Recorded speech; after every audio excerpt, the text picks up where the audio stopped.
How to reset your digital refrigerator main control board.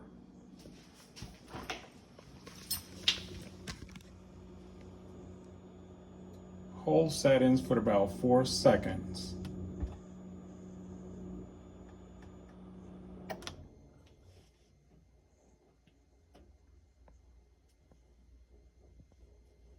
To turn it back on, repeat the process. Hold it again for another 4 seconds.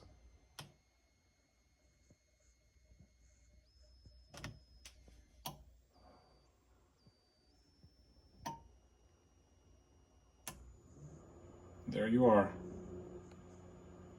back in business.